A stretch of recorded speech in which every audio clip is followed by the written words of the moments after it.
Дух Святой, Ты приходишь с неба, как огонь, как в день Пятидесятницы. Меня наполни снова. Аллилуйя.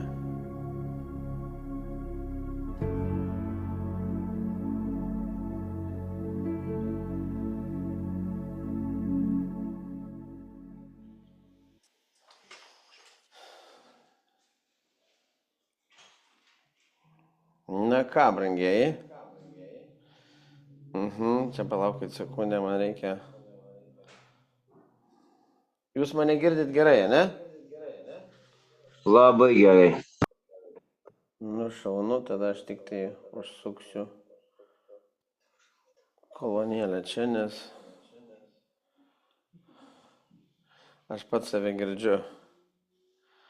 Va, dabar negirdžiu. Tai aš galiu padaryti, kad aš girdėčiau šitą garsą per televizorių, HDMI Samsung, tada aš jūs girdėsiu per teliką.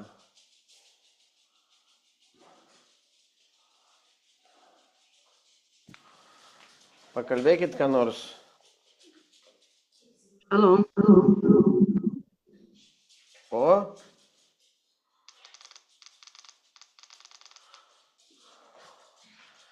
Žodžiu girdim.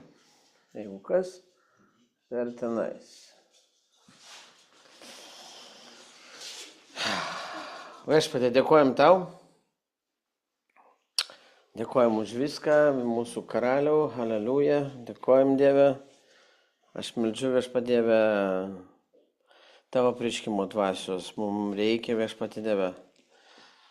Apreiškimo dvasios, kuri ne tik Viešpatie Dieve, kad mes ne tik priimtume tik tai Viešpatie Dieve savo intelektiniu supratimu, bet kad Viešpatie Dieve mums būtų giliai apreikšta Viešpatie Dieve ir mes ne tik priėmę žodį Viešpatie Dieve, jį turėtume savo galvoje, bet mes ir gyventume jo kasdieną Dieve. Tad dėkoju tau Viešpatie Dieve. Galingu Jėzaus Kristaus vardu. Amen. Na ką, mes šiandieną eisime tolyn. Praeitą kartą mes pabaigėme ties šėtonų mainų sistemos. Amen. Kad ta mainų sistema vyksta ir mes šiandien eisime tolyn. Amen. Būtent vienas principas to yra pavaizduotas mums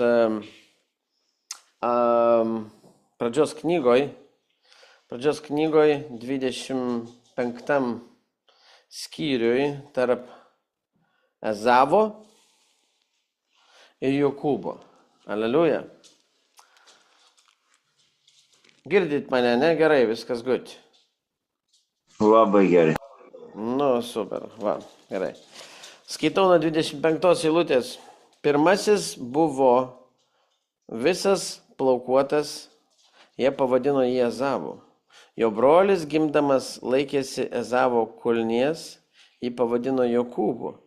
Tuo laiku Izaokui buvo 60 metų. Berniukams užaugus, Ezavas tapo gerų medžiotojų, laukų žmogumi, o Jokūbas buvo ramus ir mėgo gyventi palapinėse.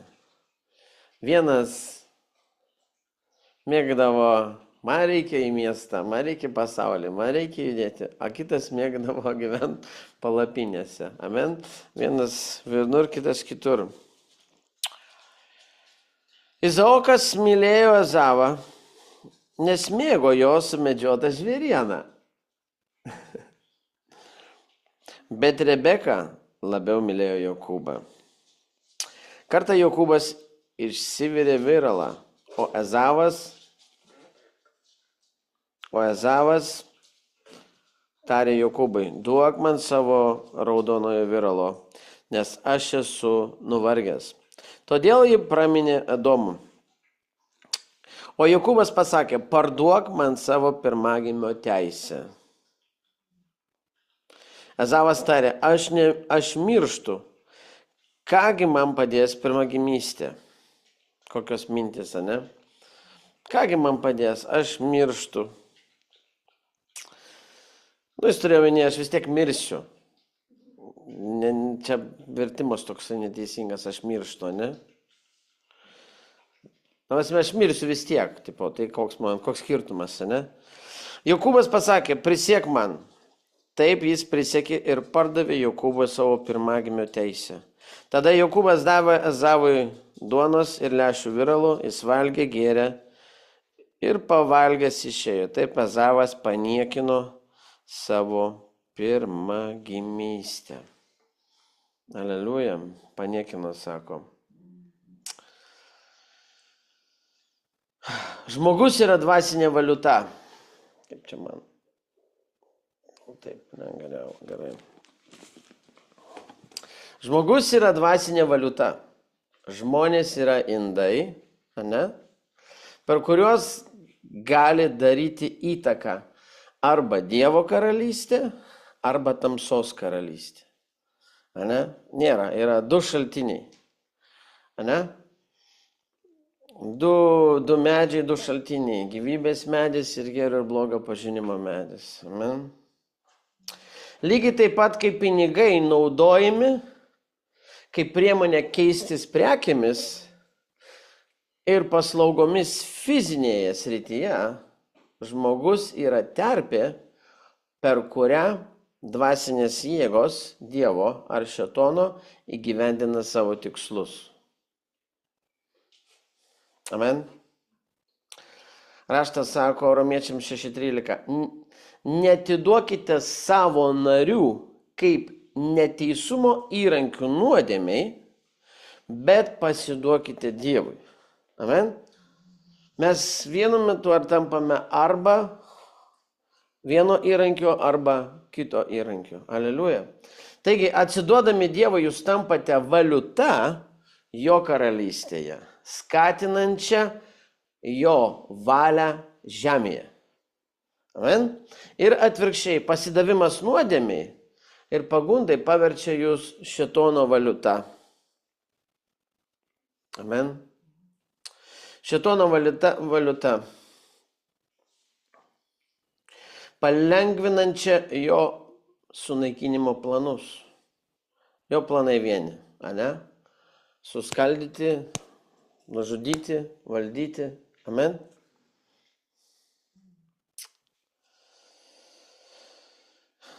Pasirinkite šiandien, kam tarnausite. Ane?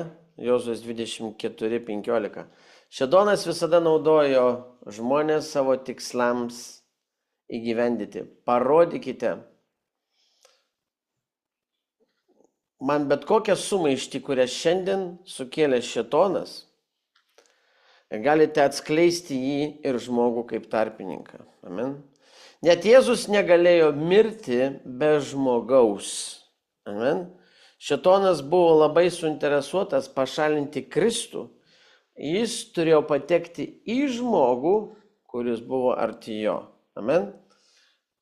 Ir po to, kai šėtonas ėjo jį, tada Jėzus jam tarė, daryk, ką darai, daryk greičiau. Jono 13:27. Amen. Judas šėtonui tapo kas? Valiuta. Amen. Nes iškeitė savo amžinai likimą į 30 sidabrinių. Amen. Panašiai kaip ir tik skaitėme Ezavas su Jokūbu, ne? Už viralą.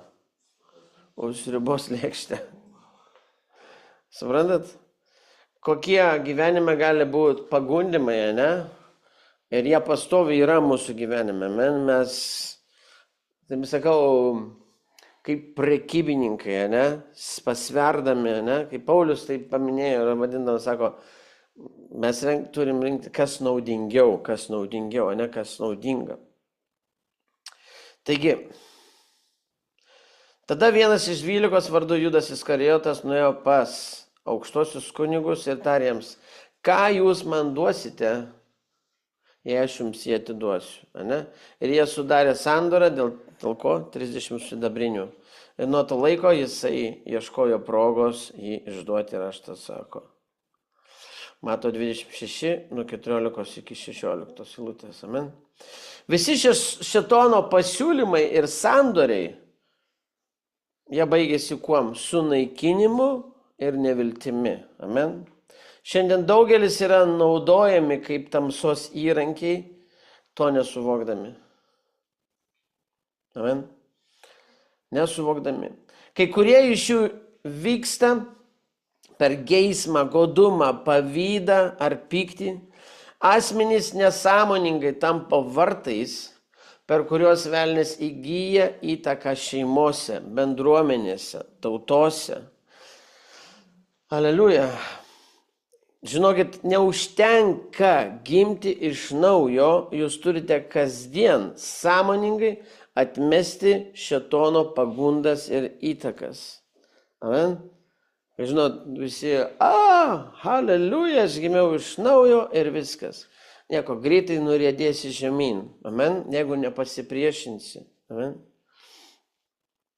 Taigi, tad būkite klusnus Dievui, pasipriešinkite velniui ir jis bėgs nuo jūsų. Jokūbo 4:7. Amen. Vadinasi, priešintis mums reikia nuolatos. Amen. Dievo šventasis, tu turi suprasti, kad dvasinė sfera knibžda veiklos. Krūta juda, kaip skrusdelinas. Amen. Ten tiek vyksta. Tiek dangiškos, tiek demoniškos jėgos siekia paveikti ir apgyvendinti žmoniją. Efeziečiams 6:12 aiškiai tai sakoma, mes nekovojame su kūnu ir krauju, bet su kunigaikštystėmis, valdžiomis, šio pasaulio, tamsybių valdovais ir dvasinėmis nedorybėmis aukštybėse. Ane? Dvasinės jėgos nukreiptos į žmonės dėl jų unikalios kaip Dievo kūrinijos padėties. Žmogaus viduje slypintis potencialas yra toks didelis, kad net pragaro legionai siekia apsigyvendinti žmonių induose. Amen? Mes irgi tai iš raštų žinom, kai sako, koks tavo vardas, sako, mūsų daug, mes legionas. Ne? Kokio dydžio institucija yra žmogus, jei legionai gali gyventi. Amen? Suprantat? Ir visi iš jų nori išreikšti save per šitą indą. Taip yra todėl, kad žmogus, kas yra amžina, sakykit, amžina Dievo buveinė. O tai reiškia, kad žmonija buvo sukurta būti visagalio buveinė. Amen. Jei pats Dievas nori apsigyventi žmoguje, tai nenuostabu, kad šėtonas savo pavydu siekia užimti tą pačią erdvę. Ar nežinote, kad jūs esate kas? Dievo šventykla ir kad jumise gyvena kas? Dievo dvasia, Korintiečiams 3:16. Šėtonas tai siekia savo seną taktiką, kuri kas yra? Apgaulė. Apgaulė yra viena iš šėtono veiksmingiausios priemonės. Biblija vadina jį kuo? Melo tėvu. Jūs esate iš savo tėvo velnio ir vykdote savo tėvo norus, geidulius. Amen? Visi kalba. Jis nuo pat pradžių buvo kas? Melagis. Žmogžudys. Nepasiliko tiesoje, nes jame nėra tiesos. Kalbėdamas melą, jis kalba apie savo. Amen, nes jis melagis ir jų tėvas. Jono 8:4:4. Neapsigaukite, raštas sako, iš Dievo nepasišaipysi, nes ką žmogus sėja, tą ir pjaus. Galatams 6:7. Šėtonas gali pasiūlyti jums laikinus malonumus dabar, bet būkite tikri, kad kiekviena nuodėmė turi visada ilgalaikių pasiekmių. Todėl turite būti dvasiškai budrus. Būdami dvasiškai budrus, būti tokiu reiškia nuolat melstis, pasnikauti, apmastyti Dievo žodį, gyventi tame. Amen? Po to aš trupučiuką pavyzdukais tokiais jums papasakosiu. Tai reikalauja, kad jūs taip pat suderintumėt šventąją dvasią, kad bet koks padirbinys iš tamsos karalystės būtų nedelsant atpažintas ir atmestas. Nes kova tarp Dievo karalystės ir tamsos kasdien vyksta kur mūsų gyvenimuose. Amen. Jūs privalote suprasti, kad žmonija yra šio mūšio centre. Dievas nori įkurti savo karalystę žemėje, per kur? Per žmogų. O šėtonas siekia sugadinti ir sunaikinti žmoniją, kad pasipriešintų Dievo planams. Ką raštas sako? Tetinė tavo karalystė, teesie tavo valia, kaip danguje, taip ir žemėje, ne? Mato 60. Jūsų pasirinkimas lygiuotis į kurią nors karalystę priimamas kasdieniais sprendimais, veiksmais ir paklusnumu. Nes visi, kurie yra vedami ko? Dievo dvasios, yra kas? Dievo sūnus. Romiečiams 8:14. Būti dvasios vedami yra patikimiausia garantija, kad esame naudojami kaip Dievo karalystės valiuta. Aleliuja. Einam toliau. Girdit gerai mane? Šaunu. Amen.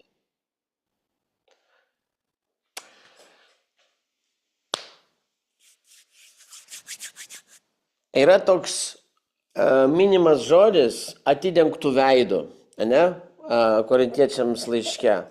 Pažiūrime, ką tai reiškia. Amen. Iš tikrųjų tai yra paslaptis, tai yra atidengto veido vartai. Amen.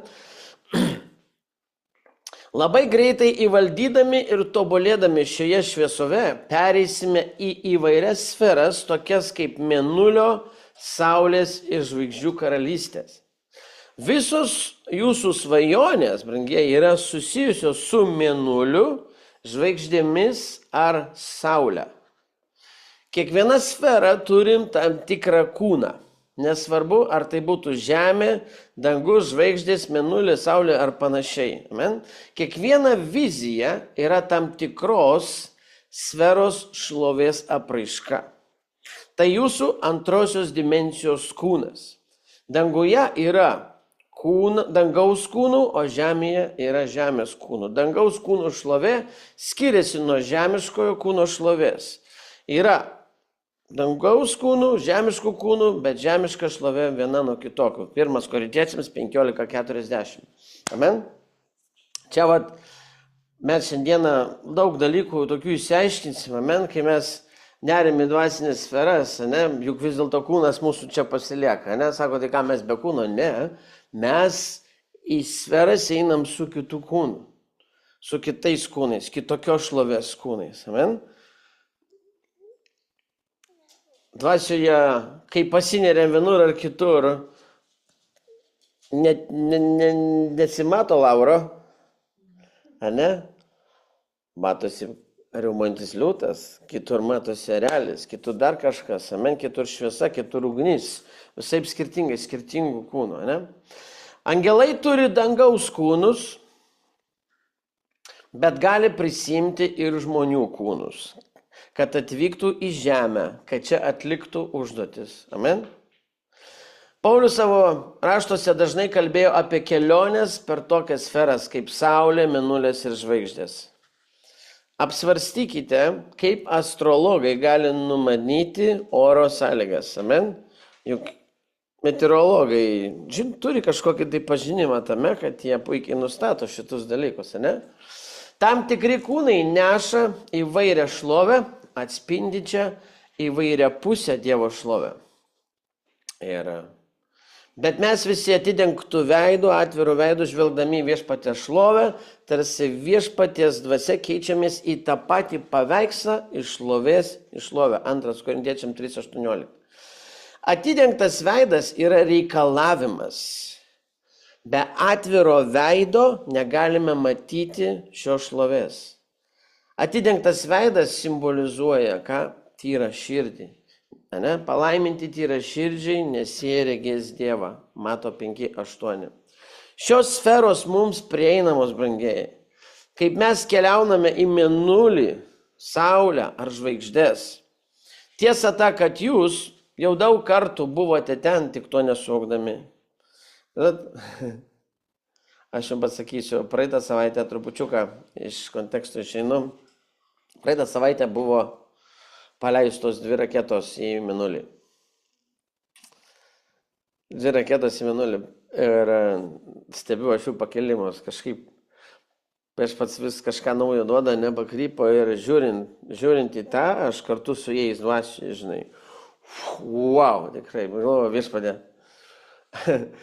kaip žmonėje atsilikus. Mes jau senai ten, o jie dar tik dabar bando siūsti visokius tenais į mėnulį tuos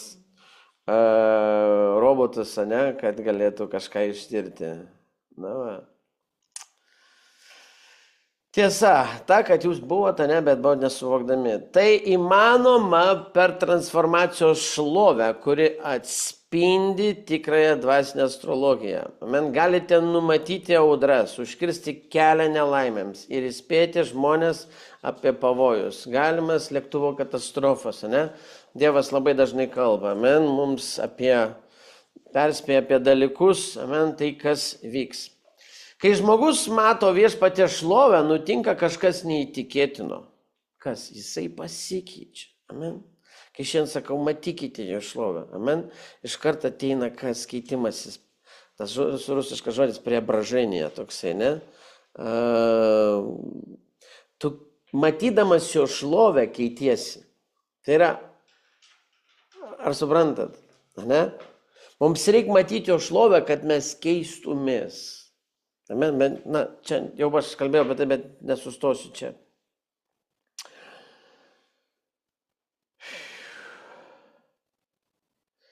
Žodis pasikeitęs reiškia perkeistas. Amen. Ar žinote, kad galite prisimti skirtingus kūnus? Kaip ir Paulius pasiklydęs jūroje perėmė vandenų galias. Amen. Jis parodė vandenų ir žuvų šlovę, kad išliktų gyvas. Aleliuja. Jis nepasiėmė, aš įsidinsiu, man bus lengviau. Jis nepasiėmė gamtos įstatymų. Šie stebuklai nėra atsitiktini, kuriuos per Paulius buvo daroma. Jie veikia. Biblija tai vadina stebuklų darimu. Jėzus kalbėjo apie šios darbus ir pavadino juos didesniais darbais. Ir mes turime pereiti už religijos ribų, brangieji, prie tikro susitikimo su Dievu. Tai vienintelis būdas suprasti, kada ragana įeina į jūsų namus arba kai kokia dvasia bando paveikti jūsų vaiką. Amen. Iš tyrinėjimų šventajame rašte suprantame, kad kiekvieną Dievo naudojamą žmogų ir kiekvieną Dievo judesį lydėjo nepaprastos, apčiuopiamos, nematomos apraiškos. Amen. Šie vyrai buvo įsipareigoję puoselėti šias apraiškas. Mozės tipo pamokslininkai, brangiai, negali to pasiekti, bet Jozuės tipo pamokslininkai gali. Dėl kad kiekvienas mes nešam skirtingai. Aleliuja. Einam toliau. Mozė buvo vienokio žmogaus pasirodymas, o Jozuė visus įtraukė į antgamtinius dalykus. Kaip visa tauta dalyvavo, kur Džericho griuvime. Jozuė nebuvo vienintelis daręs stebuklus, visi judėjo dvasioje.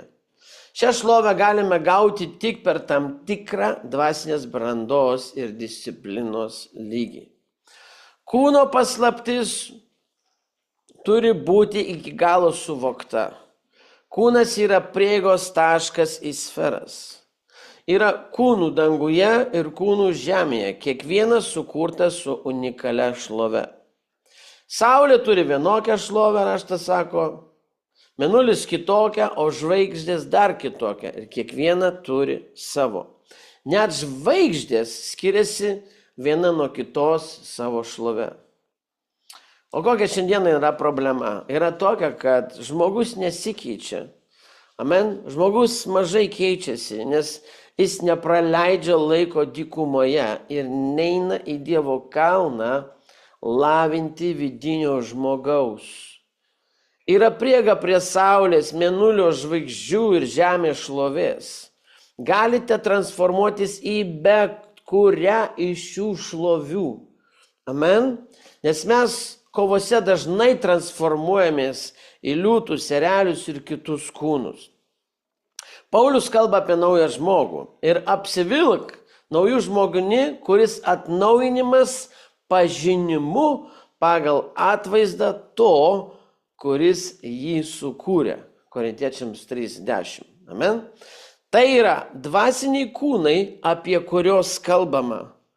Pavojus yra tada, kai neaprengi vidinio žmogaus ir nusileidi iki paprasto žmogaus. Amen. Supraskite, kad mūsų vidinis jisai turi, palikti mes šitą turim.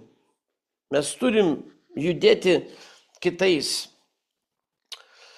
Jūs sakote tokius dalykus, kaip, mano inkstai, arba man su širdim negerai, arba mano kojos patinusios ir dar kitokie dalykai. Jūs tampate pavaldus stichijai ir nykstate. Mums nereikia mirti, kad patirtume šias šloves. Mums tereikia į jas pakilti. Aleliuja. Bėk nuo tos bažnyčios, kurie kalbama, kad tai normalu ir visi mes mirsime ar dar kažkaip. Bėk nuo jų. Amen. Kaip yra ten. Na, visi mes vis tiek mirsim ten taraip ir taip. Jokių būdų. Mes, Kristus sumokėjo, mes turim pasikeisti. Aleliuja, mums nereikia mirti, kad mes pasikeistume į tai, kas jis. Aleliuja. Šviesa, kurią nešate, apsaugos jūs, kai ateis mirties dvasia. Amen. Nustokite skūstis ir pradėkite, ką daryti, dejuoti, riaumoti dvasioje. Aleliuja. Mums nereikia mirti, kad paliktume kūną. Mes jau dabar galime prieiti prie savo negandančio kūno, kuris yra uždengtas ir apsaugotas viešpaties šlove. Amen.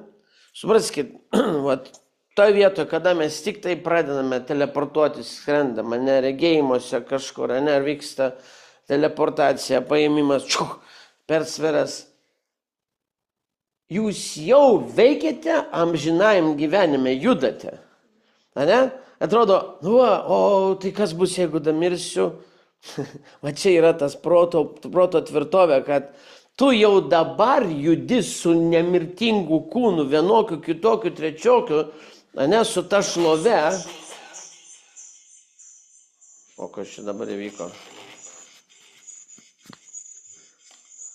Aš čia nuspaudžiu, palaukį sekundę.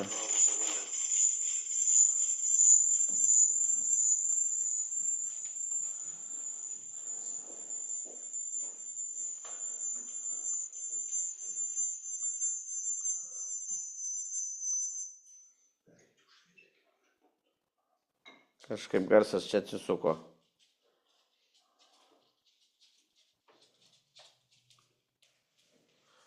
Jūs girdit mane gerai? Labai, kaip ir prieš tai. Pas mane čia kažkas, matyt, per garsiai kalbu, didelės energijos čia jungia garsą, bet net nesiliečiau.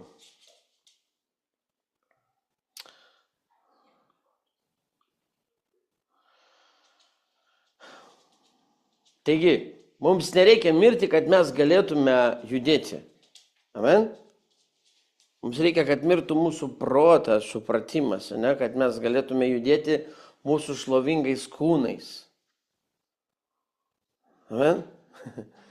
Suprantat, kokia melagystė yra galvoje, ne? O kai mirsiu, kas bus? Dėl to, kad protas dabar nemato, kad tu jau Dieve ir tu duodėsi, kai sakoma lakstai. Gerai, einam toliau.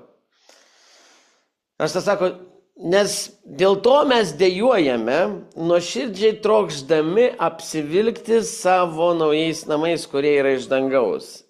Jei taip, tad apsirengę nebūsime nuogi, Mes esantys šioje palapinėje, dėjuodami prislėgti, norėdami nenusirengti, bet apsirengti, kad tai, kas maru, būtų gyvenimą praryta. 2 Korintiečiams 5 skyrius, 2, 3, 4 eilutė. Amen.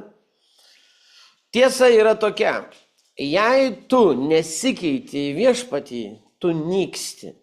Nėra tokio dalyko, kad stovėsiu, lauksiu, aš galiu būti. Ne. Arba mes keičiamės nuolatos, ne, į jo atvaizdą, ne, arba nykstame. Žinot, nėra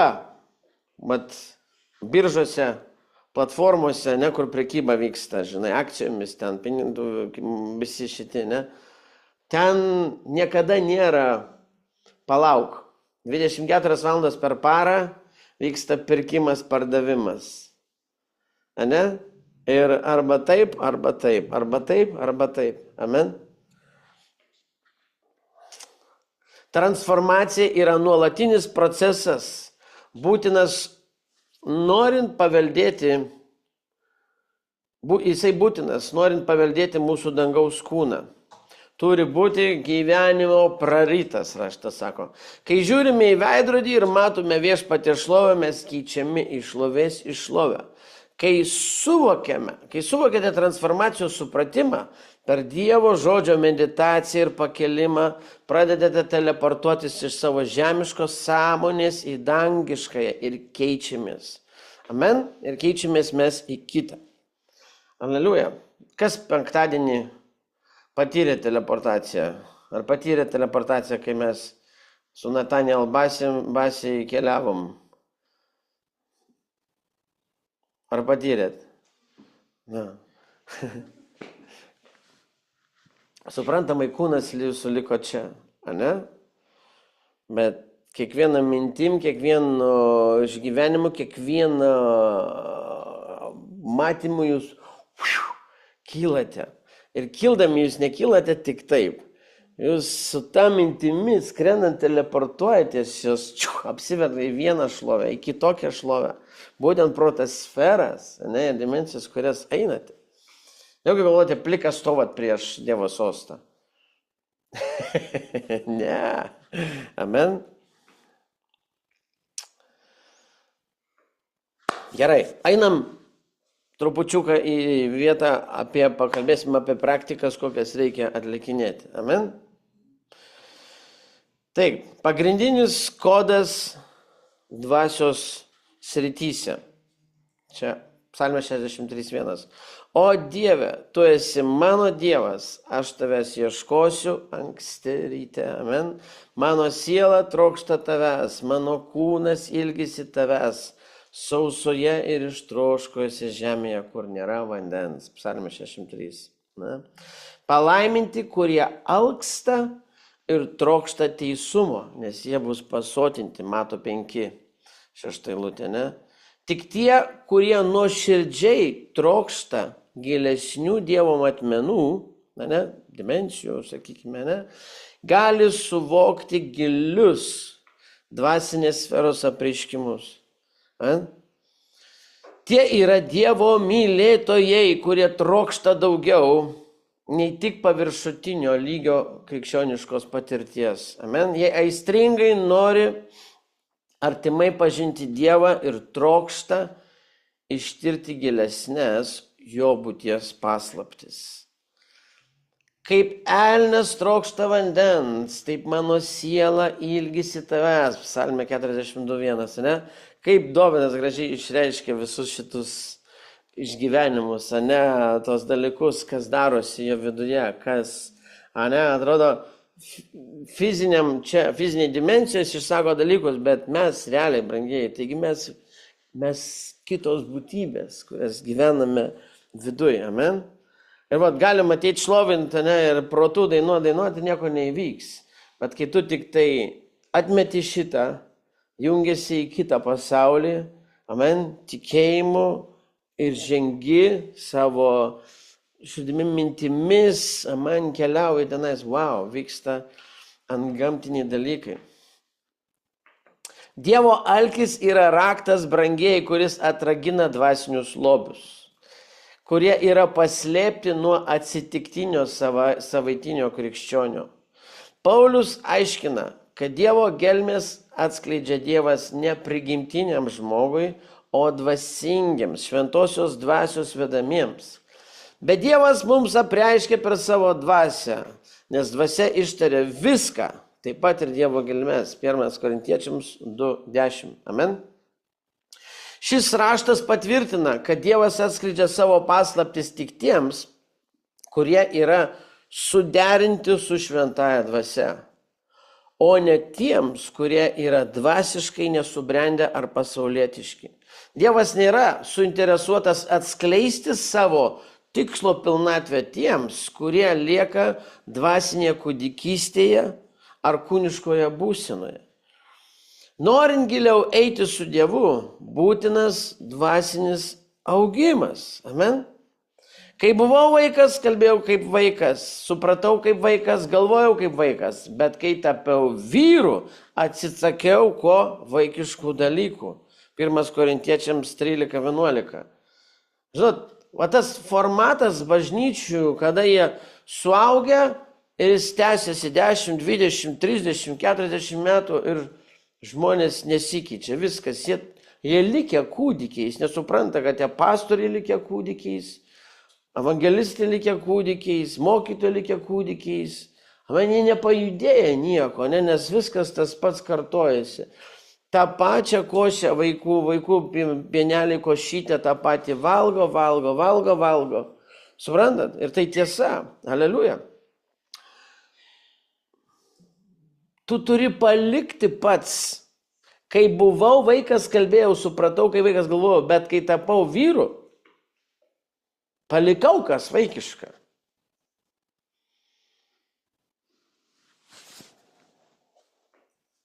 Tu čia vilkas, taip kalbėdamas, nori sugriauti bažnyčias Dievo, nepavyks tau. Iš čia susikūrė maldos grupės, kad vogtų iš bažnyčių asmenis. Kas jis toks, apsimetėlis.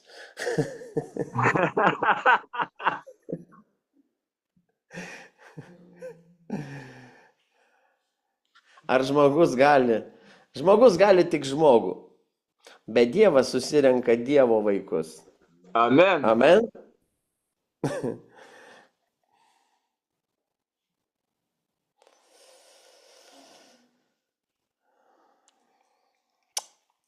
Amen. Taigi šis raštas patvirtina, kad Dievas atskleidžia savo paslaptis tik tiems, kurie yra suderinti su šventąja dvasia, o ne tiems, kurie yra dvasiškai nesubrendę. Amen. Norėdami patirti dvasios dimensijas, turi augti už vaikiško mąstymo ir priimti brandą. Pilnas raštas apie tai kalba. Amen. Palikite kūdikystę, kitoje sako, palikite pradinį mokymą, kitur neženkite į tobulybę, Paulius sako. Ir dar kartą aš jums rodau pranašesnį kelią. Amen. Kad yra visą laiką. Dievas, ta prasme, nėra kelio, kuris pasibaigtų Dieve. Amen. Jis visą laiką yra evoliucionuojantis, augantis. Aleliuja. O pradivaštalaroras asim. Tai svarbu, nes gyvename greito tobulėjimo metu, brangiai, tiek gamtos, amen, matosi, kas darosi, tiek dvasinėje srityje. Nors žmonėje stumia technologinės ribas, tikintieji turi pripažinti, kad dvasinė sfera taip pat smarkiai vystosi ir keičiasi. Aš įrašiau, kad pasaulio technologijos ir jo žingsniai tai šešėlis dvasinio pasaulio atsiverimo. Jėzus išpranašavo tokius dalykus sakydamas, ir bus ženklų saulėje, mėnulėje ir žvaigždėse. Nepagausit šito dar galbūt. Ir bus ženklų saulėje, mėnulėje ir žvaigždėse, o žemėje bus tautų vargas, su sumišimu, jūra ir bangos riaumos. Luko 21:25. Dvasinė sfera žengia į priekį ir Dievas savo žmonėms suteikia precedento neturinčią malonę. Amen. Esmė, kuo daugiau mes saveikaujame dvasinėse sferose, ko vyksta, sakykime, tas saugimas, ne, tai ir atneša tuos pasikeitimus į žemę. Netgi technologijų, viskas, nes viskas yra traukiama, brangieji, iš dangaus į žemę. Amen. Robotai, kaip čia viskas, brangieji, ten visko tiek daug. Ne šėtonas čia viską daro, ne šėtonas, brangieji.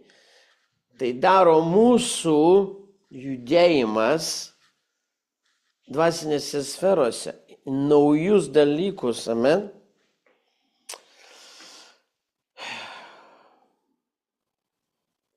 Man reikia, kad žinotumėte, kad šioje dvasinėje civilizacijoje yra dvi žmonių grupės. Brangiai, tai tie, kurie paliko Egiptą, bet klajoja dykumoje, ir tie, kurie kartu su Jozuje perėjo į pažadėtą žemę.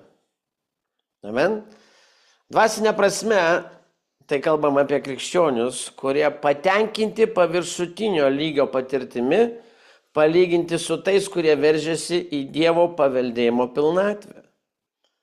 Mes vakar su sese kalbėjom apie kitus, kaip sakoma, išvelgiame į tos, ir sakom, vieni vienaip, kiti kitaip, taip. Vieniems užtenka to, amen.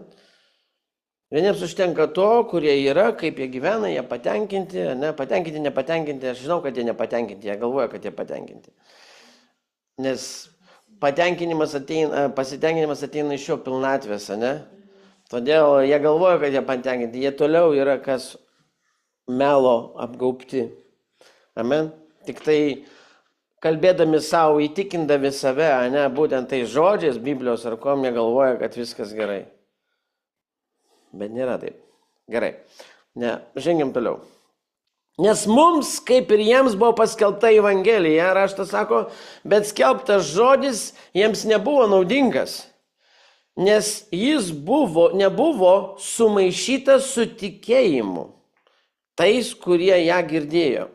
Kurie jį girdėjo, Hebrajams 4:2. Amen? Vieniems buvo naudingas, kitiems ne. Aleliuja. Tik dvasingi žmonės patirs Dievo paveldėjimo pilnatvę. Dvasinį žmogų apibrėžia ne išorinės religinės praktikos, o Kristaus valdžia, kuri valdo jo gyvenimą. Amen? Nes kūniškas mąstymas yra mirtis, o dvasiškai mąstydamas žmogus turės gyvenimą ir ramybę. Romiečiams 8:6. Dvasinis žmogus gyvena Kristui, viešpataujant, apreikšdamas jo galią ir buvimą visose gyvenimo srityse. Jis klesti spaudžiamas, auga net iššūkių apsuktyje, panašiai kaip liūtas, kuris susiduria su sunkumais. Amen? Oi, galvoju, liūtas nepatiria sunkumų, kartais net ir kosongo išduria jį. Šernas tas toksai. Kosongo. Susiduria, galvoja, kiek aš turiu čia lakstyti, kad jį pagaučiau. O kosongo 16 cilindrų savo įsikuria, ant bulinių, opa, ir įvaro į savo griovį. Susiduria su sunkumais liūtai. Amen. Gerai, žengiam toliau. Einame apie dalykus, kurie, brangiai, dabar visko toliau, tuo giliau, tuo mes jau apie tai dar kalbėję dalykai, čia taip viskas į vieną sudėta gražiai. Ir mes galime, dabar jūs atraksite didesnį pažinimą dėl savo problemų, galbūt tvirtovių, kurių nesupratote. Taigi, teisinės procedūros dvasinėse srityse. Amen. Šėtonas nėra problema, brangiai, problema yra mūsų atsakas į jo išpolius. Amen. Mes nesam po jo valdžia, o mes esam po ko? Po karalystės, po Kristaus valdžia. Amen. Problema yra kai tu neturi pažinimo švento rašto. Amen. Neabejotinai šėtonas įgavo labai optimalią arba maksimalią įtaką jūsų gyvenimui. Štai kai tai rimta. O šėtonas jūs manipuliuos ir kontroliuos bet kokią jūsų gyvenimo sritį, kuri nėra valdoma, švento rašto valdžios vadinamo intelekto, ne? Kol jūs pateksite į Kristaus valdžią. Kiekviena sritis, kurio nevaldote jūs, valdo jūs. Amen. Šėtonas yra labai stiprus juridinis asmuo. Jis veikia legaliai. Šėtonas yra stiprus gynėjas sferose. Dvasios sferoje šėtonas yra tokia protinga būtybė, kuri supranta dvasios dėsnius. Suprantat? Krikščionis daro pažeidimus. Suprantat? Koks yra krikščionis dvasinėse sferose? Jeigu jūs nebuvote Afrikoje ir nematėt, kaip transportas važiuoja tenais, taisyklių nėra, no rules. Nelabai suprasėt, bet anksčiau buvo taip, no rules. Važiuoja visiškai kur nori, kas nori. Taigi, šėtonas jis absoliučiai supranta dėsnius fizinės sferose, dėsnius ir dangaus sferose, įstatymus įvairiose gyvenamosiose dvasinėse vietose. Deja, daugelis tikinčiųjų nesupranta įstatymų, kurie valdo dalykus. Jie yra tokie neišmanantys savo dvasioje, kad nesupranta, kad šėtonas žino jo teisės. Suprantat? Žmogus, krikščionis, jis nežino savo teisių. Tai absurdas. Amen? Šėtonas susižino geriau viską. Kvailys, tu nežinai, kad tu Dievo sūnus, tu kvailys.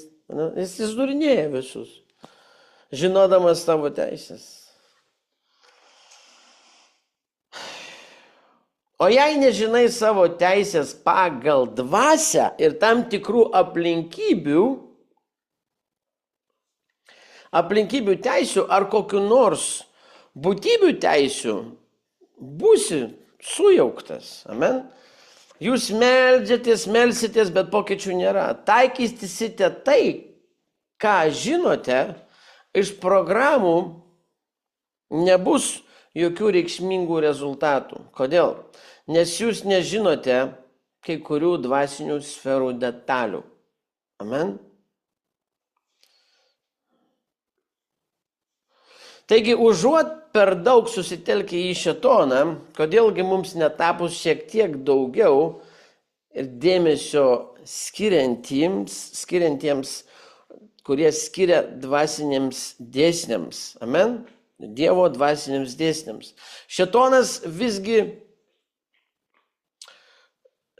ir visi dangaus pulkai puikiai žino, kad atpirkimas negali būti be teisinio proceso.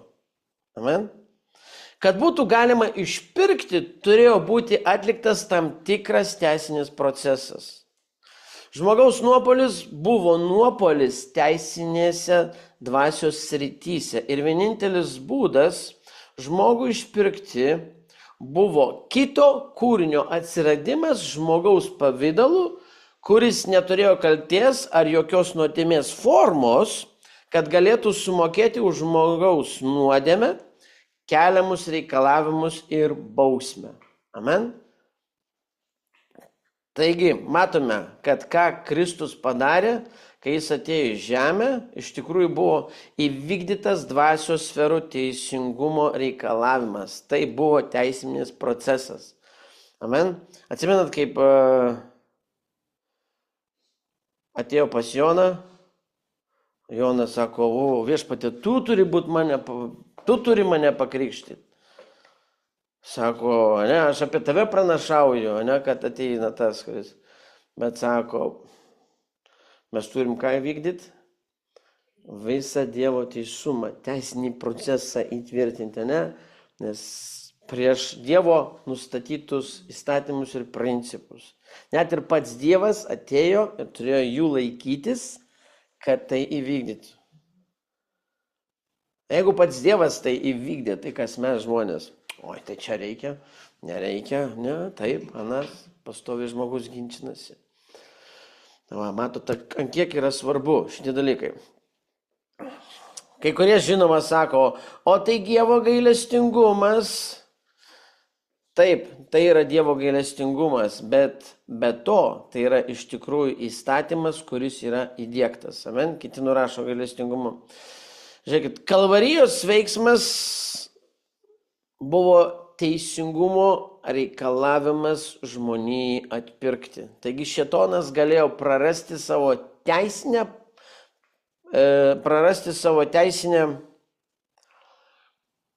valdžią žmonijai tik tuo pagrindu, kad Jėzus kabės ant tos Kalvarijos kalno, ne ant kryžio, ir sumokės deramų procesų už žmonijos atpirkimą. Amen? Tai buvo teisinis procesas, tai buvo daugiau, nei tik tai kryžius. Šėtonas yra daugiau ar mažiau tamsos karalystės prezidentas, o demonai yra jo kas kvaili tarnai. Demonai yra jo angelai ir angelų palikuonis kitos dvasios. Žodis angelai taip pat galėtų reikšti jo tarnus. Taigi demonai tarnauja velnio interesams. Kai pažeidžiate, dabar klausykite, kai pažeidžiate savo kūno įstatymą arba kai nusidedate savo kūnui, demonai, kurie kankina kūną, įgys legalią prieigą prie jūsų kūno pulti. Nesvarbu, ar gimei iš naujo ar ne. Mintis, kad tu negali būti demonizuotas, jei tu atgimei iš naujo, tai tik yra religinė kvailystė arba demoniškas melas. Ne? Bažnyčioje, kur yra pastoviai, kad žmogus negali turėti demonų, jeigu jis gimė iš Dievo, gimė iš naujo, kaip jis gali turėti, jeigu Dievo dvasia gyvena jame? Oi. Jūs siejate neteisybei, pjaunate sugedimą. Siejate teisumui, pjaunate amžinai gyvenimą. Amen? Ką pasėsi, tą pjausi. Jei pasėsi tamsą, demonai turės prieigą, kad išaugintų tavo sėklos vaisius. Tu sėjėjas. Amen? Pradžia yra visada tavo. Tu sprendimą darai. Aleliuja. Jie sustiprins jūsų požiūrį, jie įgyvendins tai, ką padarėte. Amen? Pirkimą, pardavimą, kokį padarėte, pastą. Padarai pastą, jie įgyvendins. Padarai čia, padarys taip. Kai pažeidžiate, taigi šėtonas nėra problema. Problema ta, kad tikintieji nesupranta dvasios įstatymo. Kad ir koks galingas Dievas, jis tampa bejėgis ir bejėgis tarp tikinčių, kurie neturi apreiškimo žinių. Amen? Biblija sako, mano žmonija žuvo dėl pažinimo, pažinimo žinių stokos. Ozėjo 4:6. Kas ateina vogti, žudyti ir naikinti? Velnias. Taigi velnias turi pranašumą veikti ir vykdyti savo nedorą veiklą prieš jūs, kai jums trūksta apreiškimo žinių. Amen? Ir žinoma, net tada, kai turi apreiškiančią žinias ir pažinimą ir jų neįgyvendini, tai tolygų nežinojimui. Brangiai, čia didesnė problema dar krikščionybėje, kai žmonės sėdi, klauso, valgo, skaitom toliau, bet neveikia. Vienas dalykas yra žinoti tiesą ir taikyti tiesą, kitas dalykas yra žinoti tiesą ir negyventi pagal tiesą. Amen? Vaikščioti dvasia tai reiškia gyventi savo tikrovėje dvasioje. Reikšmė,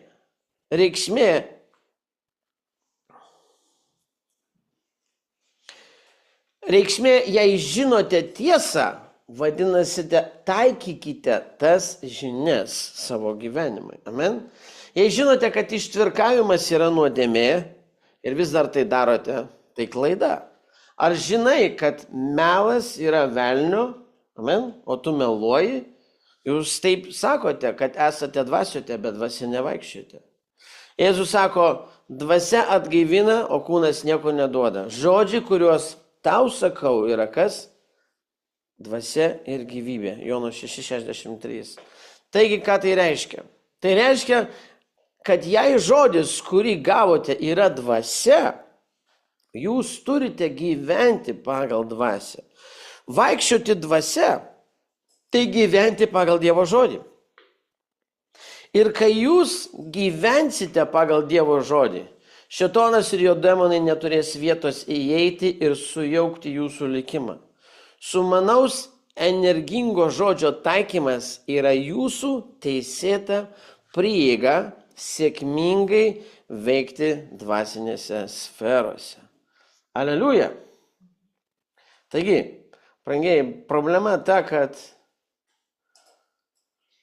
ypač kalbi su kažkuo. Jo, žinau. Jo, aš tai irgi žinau. Tai jeigu tu žinai, bet negyveni, tai yra dvigubai blogiau, negu tu nežinotum. Amen. Žmonės nesupranta, kad kartais jie sako savo žinojimą, o savo veiksmais, gyvenime neparodo, tai tik tai blogiau. Jau geriau to būk nežinojantis. Įstatymai naudojami siekiant atlaikyti iššūkį dėl jūsų vietos ar teisių Kristuje. Dievas turi įstatymus, kuriuose mes turime judėti ir tai mums reikia stipriai atkreipti dėmesį, brangiai. Žmogus turi tapti šių teisybių valdytoju, kad iš tikrųjų būtų Dievo atstovas. Turi suprasti dvasios įstatymus ir principus. Amen. Mes čia esant šitoje vietoje kūnų, amen, nereiškia, kad mes turime gyventi pagal šio pasaulio suformuoto pasaulio formatus visokius. Mes kitos būtybės, mes čia, amen, ir mes turime gyventi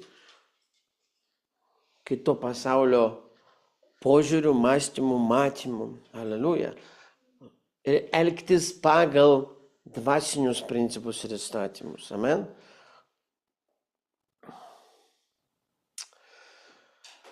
Ar jūs su manim? Važiuojam toliau. Amen. Dabar eisim į dar giliau. Į šeimas. Amen. Jūsų šeima yra dvasinis karalystės tobulėjimo pagrindas. Šeima yra ne tik socialinė institucija, bet ir dvasinis vienetas, Dievo sukurtas bendruomenėms ir tautoms formuoti. Šeimos sudaro Dievo karalystės statybinius blokus. Kai šeima susivienyje Kristuje, ji tampa dieviškos įtakos žemėje tvirtovė. Tačiau priešas žino, kad šeimos vienetas gali įkurti Dievo karalystę. Todėl padarys viską, ką gali, kad ją sunaikintų. Susiskaldimas, pasipiktinimas ir neatleidimas šeimose yra pagrindinė jo taktika. Kaip sakė Jėzus, kiekviena karalystė susiskaldžiusi su savimi yra sunaikinta ir kiekvienas miestas ar namas susiskaldęs su savimi neišsilaikys. Mato 12:25. Šeimos kaip karalystės mikrokosmosai turi veikti vienybėje, kad įvykdytų savo dievišką tikslą. Vienybė šeimose padeda tikrą, tvirtą pagrindą bendruomeniai. tautiniai transformaciniai ir dvasiniams palaiminimams.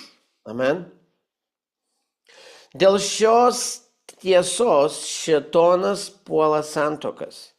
Atminkite, kad dvasinėje sferoje žmonės naudojami kaip valiuta, o šeimos vienetas yra vieta, kur žmonės dauginasi. Amen. Taigi santuoka dvasinėje srityje yra kur kas daugiau nei socialinė sutartis. Tai Dievo sudaryta sandora skirta meiliai, dauginimusi ir dvasiniam šeimos vieneto pridengimui. Sandora reikalauja įsipareigojimo be aplinkybių ar jausmų. Šios sandoros žlugimas dėl skyrybų ar neištikimybės turi toli siekiančių dvasinių pasekmių ne tik porai, bet ir jų vaikams bei ateinančioms kartoms. Vadinasi, ne visi, kurie atrodo kaip žmonės, yra laisvi nuo demoniškų įtakų. Amen. Ištekėti už žmogaus, kuris yra dvasiškai sukompromituotas, gali sutrukdyti jūsų likimui ir sukelti didžiulį dvasinį karą. Amen. Susidėti su žmogumi, kuris kitos karalystės, tai tik išeiti į kvailą karą. Amen. Dvasinė tėvų atsakomybė. Jūs kaip tėvai esate pašaukti būti pagrindiniais dvasiniais veiksniais savo vaikų gyvenime. Atmosfera, kurią sukarėte namuose, yra jūsų vaikų vystymosi pagrindas. Nes pirmąją vaiko įtaką daro tėvai, o ne bendruomenė. Amen.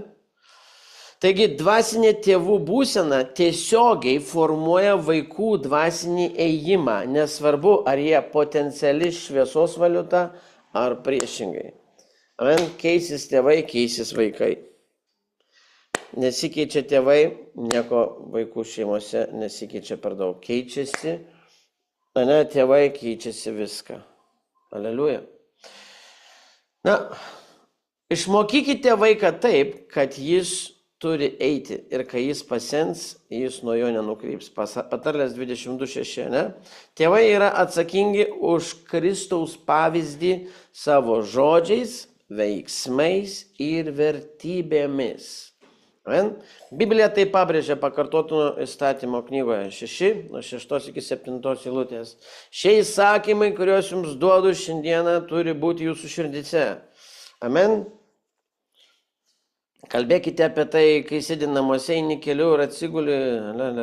Okay? Todėl tėvai turi gyventi sąmoningai, stengdamiesi, kad jų gyvenimas atspindėtų Kristaus mokymą, kad jie galėtų puoselėti namus, pildyti Dievo buvimo, pripildyti Dievo buvimo. Amen. Bet aš dar kartą sakau, tėvai turi keistis Kristuje. Ne teologijoje, ne intelekte, ne bendruomenėje, bet Kristuje, norint atnešti tą įtaką. Religija, tie visi šokiai pokiai, sekmadienį buvimas ten su vaikais, ten vaikų būreliai, ten sekmadienio susirinkimai, ten gamto išvažiavimai su bažnyčia, šokinėjimai, maudymaisi. Ar tai pakeis? Tai laikinas melas, tai vėlgi anksčiau ir vėliau atneš subyrėjimą. Mes ne apie tokį keitimą kalbamės, mes ne apie tokį šeimą kalbam, mes kalbam apie super antgamtinį, apie antgamtinį augimą, apie keitimąsi, kad šeimoje ne vaikas gražiai augtų, kad jis atrodytų kūniškai labai patenkintas kažkuo mane, bet kad jis antgamtiškai teleportuotųsi, skraidytųsi, apreiškimuose plauktų, atneštų tokius sapnus, kad tėvam net pasistotų plaukai. Amen? O čia yra džiaugsmas. Ar ne taip? Ar ne taip džiaugsmas, kad ateina tavo sūnus ir tau kerta apreiškimu, bet ne rašto eilutėm?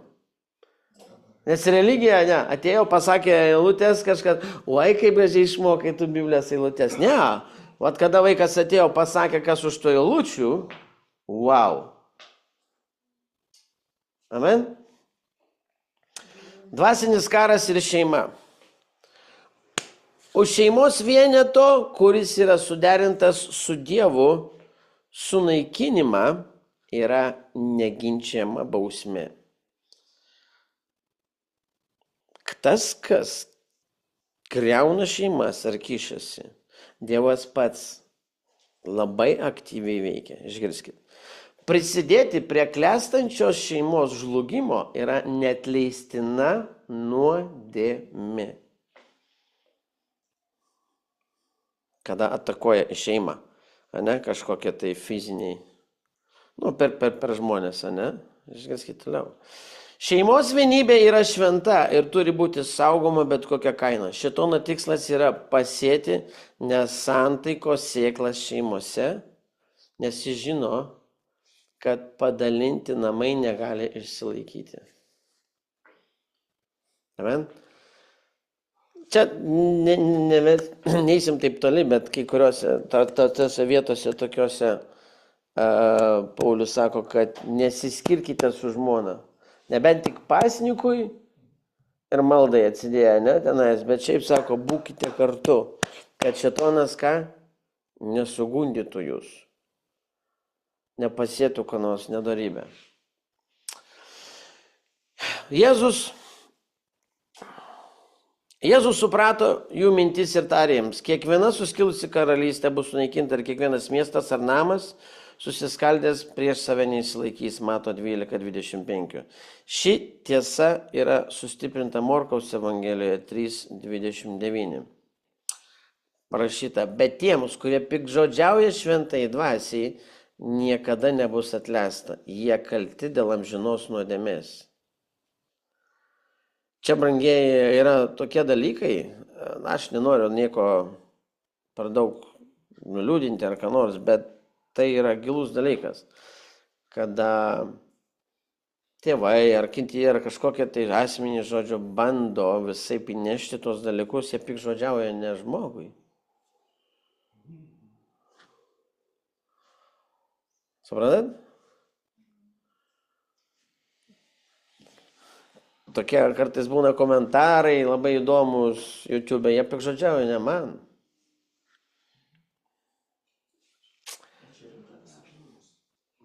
Šeimos, kuri klesti pagal Dievo tikslą, naikinimas gali būti vertinamas kaip dieviško šventosios dvasios darbo tame vienete piktžodžiavimas.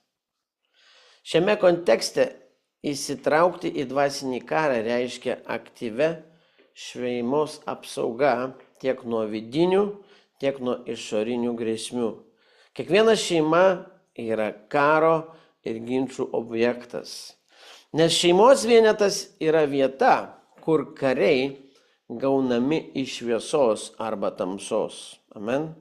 Iš jos gimsta vienokie ar kitokie kariai. Aleliuja. Vakar mes žiūrėjom su Ingrida trumpai apie kalėjimus, apie grupę M13, Mi-13. Žinot, pasaulio stipriausi žudikai, apie gangsteriai, Mi-13. Dabar jų deportacija vyksta iš Amerikos. Ir yra pasaulyje kalėjimai tokie, kurie būtent tų grupuočių visų, mane stipriausių, kad ten tokie žudikai pasaulio, kad ten nėra žiauresnio, nėra. Ten grinai parsidavę velniui visi. Ne? Visai velnio kariai, tatuiruotės, nuo ko iki galvos, visi, žinai, įsivarę. Kiti ragus išsipiešę, šeši, ten vaizdas. Ir viena patalpa tokia, kai gal dvigubas šitas kambarys, ne, su metaliniam bertvarom, jų gyvena ten po 50, po 70, įleisti visam iki gyvenimo galo. Jie įleisti į tą, jie nemato dienos šviesos, daugiau nematys gyvenime, nei šviesos nieko. Vienas tualetas, bačka vandens ir jų nuo 50 iki 70 tenais tam vienam visų tų vilnių. Bet Dievo malonė leidžia ateiti evangelistam, pryčinti ten, mokyti Dievo žodžio, tai net vienas ar kitas ten pasakoja, sako, kurie atgailauja, sako, nesvarbu, kad mirsim čia, bet svarbu, kad sielos išgelbėtų, žinai. Taigi, mes gimdom vienokius ar kitokius karius. Amen. Neleiskite velniui pastatyti savo karinės bazės jūsų šeimoje. Amen. Santakos vientisumas, tėvų atsakomybė ir vienybė šeimose yra dvasiniai Dievo įstatymai. Saugoti šeimą nuo dvasinių išpolių ir ugdyti jų. Į Kristų orientuota aplinka yra svarbiausia, norint pamatyti jo karalystę ateinančią žemėje, kaip ir danguje. Jei viešpats nestato namų, statytojai veltui triūs, raštas sako. Jei viešpats nežiūri miesto, sargybiniai stovi tuščiai čia ir budi. Psalmė 227:1. Amen. Aleliuja. Taigi, žengiam toliau. Transformacijos vartai. Visur yra vartai. Amen. Yra ir transformacijos vartai. Kelias į atkūrimą ir įgalinimą slypi transformacijos procese, kuris iš esmės yra susijęs su mūsų proto atsinaujinimu. Ir neprisitaikykite prie šio pasaulio, bet pasikeiskite. Amen.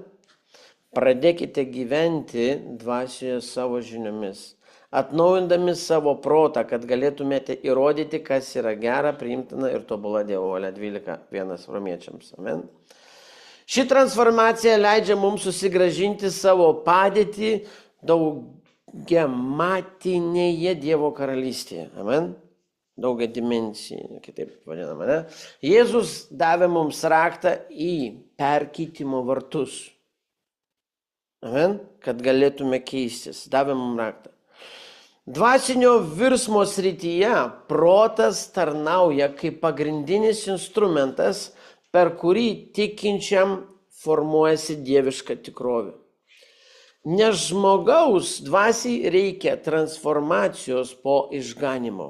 Amen. Po gimimo iš naujo mums reikia transformacijos. Nes dvasia akimirksniu atgimsta išganimo vietoje.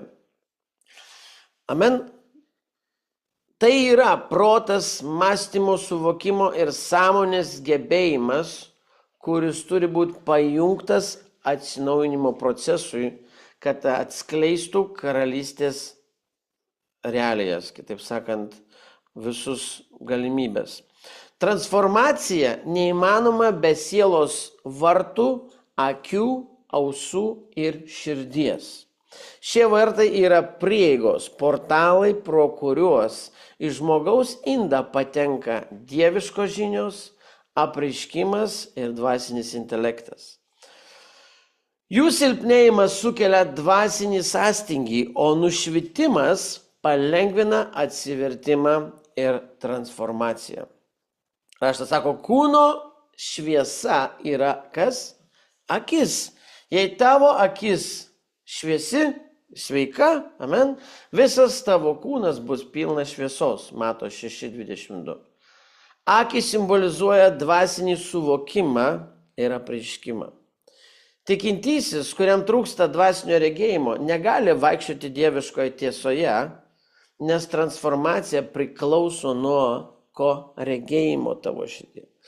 Visame šventame rašte dvasinis aklumas yra sinonimas apgauliai, nežinojimui, amen, ir tuo pačiu širdies kietumui. Kai akis uždengta, siela susikausto tamsoje ir trukdo transformacijai. Išgirskit, čia bus deep.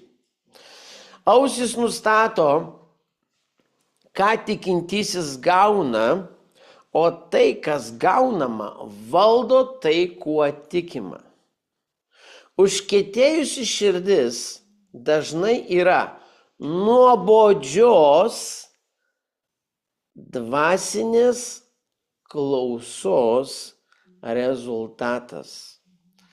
Kai apreiškimas kalbamas, bet niekada neįtraukiamas į darbą. Taip, nesistebėkit. Jei klausos vartai yra sugadinti, tikėjimas tampa silpnas ir virsta kliūtimi augimo. Suprantat?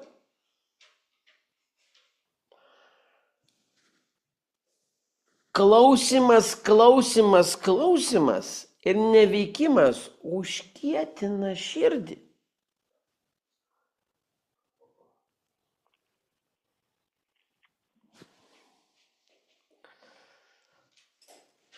Dėl to Jokūbas pabrėžia, nebūkite vien tik žodžio klausytojai, būkite žodžio vykdytojai.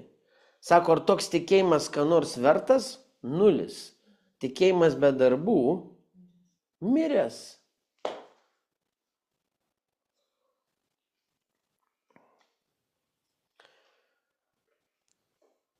Nes intelektinis pažinimas, ką užstiprina? Puikybę. Teologinis, intelektinis, visas šitas, bet ne dvasinio žmogaus. Amen. Jisai užkietina širdį. Nueikit dabar į lietuvišką bažnyčią, pradėkite apreiškimų biškį dvasinių pamėtyti. Opa, jūs kaip išauksite greitai.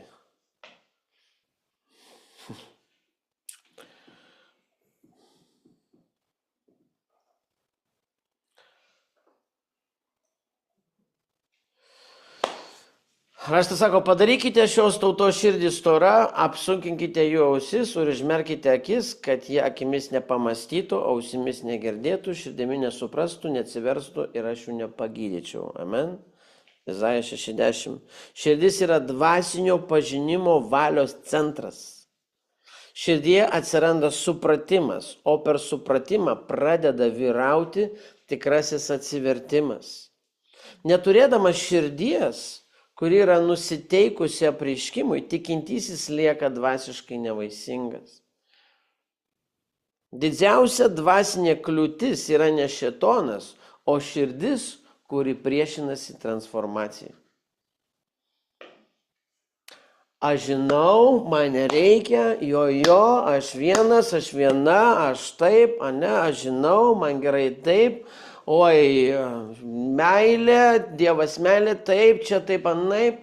Viskas žmogus yra užsidaręs transformacijai.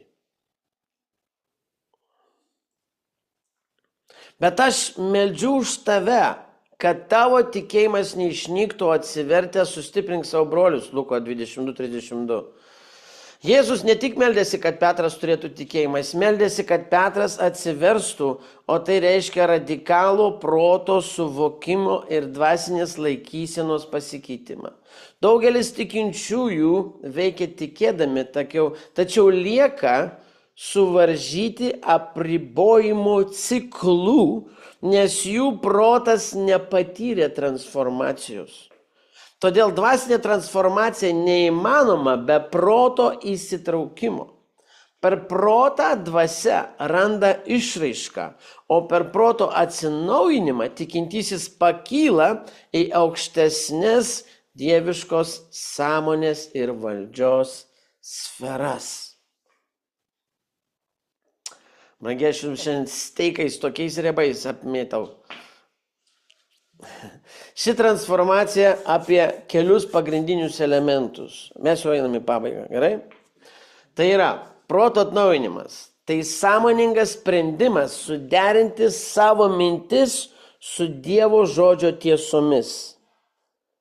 Pagaliau, broliai, visa, kas tikra, kas kilnu, kas teisinga, kas tyra, kas miela, kas yra gera, jei yra kokia dorybė ir jei yra kas girtina, tai ir mąstykite apie tai. Ane? Filipiečiams 4:8. Mąstydami apie Dievo žodį, leisdami jam visapusiškai pasiekti, mes pradedame keisti savo mąstymą nuo žemiškų apribojimų prie dieviškų galimybių. Klausykite, čia dabar mes jau kalbėjome apie tai, bet dar kartą, amen, apie šitus dalykus. Mūsų kūno pristatymas. Padovanokite savo kūnus kaip gyvą, šventą, Dievui patinkančią auką. Tai yra jūsų sąmoninga, protinga tarnystė. Amen.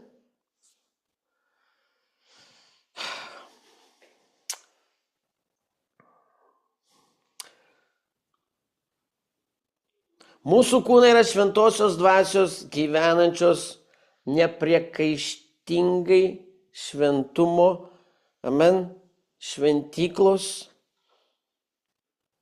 Mes šventyklos, amen. Kaip elgiatės su savo kūnu įtakoja jūsų dvasinę būseną ir gebėjimą veikti aukštesnėse sferose. Kaip elgiatės su savo kūnu įtakoja jūsų dvasinę būseną, kartoju, ir gebėjimą veikti aukštesnėse sferose.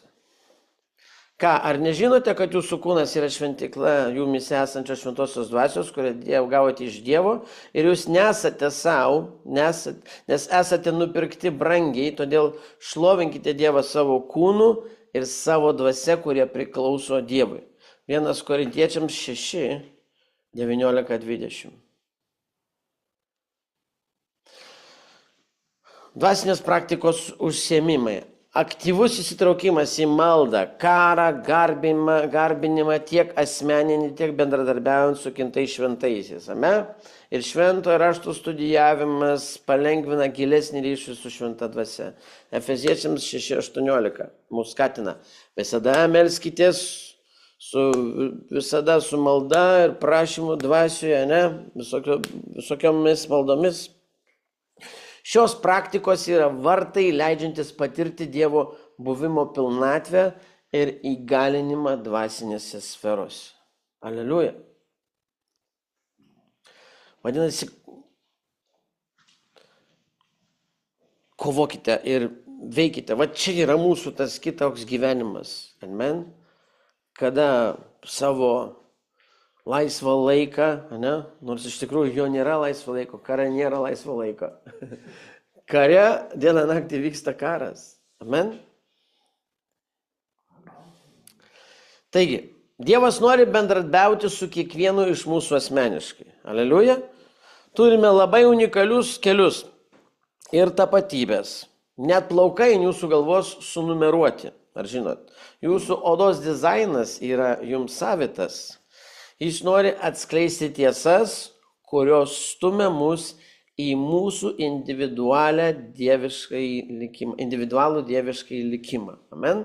Jei kuriam iš jūsų trūksta išminties, raštas sako, te prašo Dievą, kuris visiems dosniai nepriekaištingai duoda ir jam bus suteikta. Jokūbo 1:5. Asmeninis apreiškimas yra neatsiejama mūsų tobulėjimo ir mūsų daugiametės prigimties supratimo dalis. Negalite naudoti kažkieno šablono, kad pakiltumėte į dvasinės sferas. Jums reikia pagal užsakymą pagaminto skrydžio. Amen. Visi skirtingai kylam, visi skirtingai judam. Jeigu vieni valiojasi, reumuojasi, tai nereiškia, kad kitas stovi, tai jisai nekeliauja. Amen.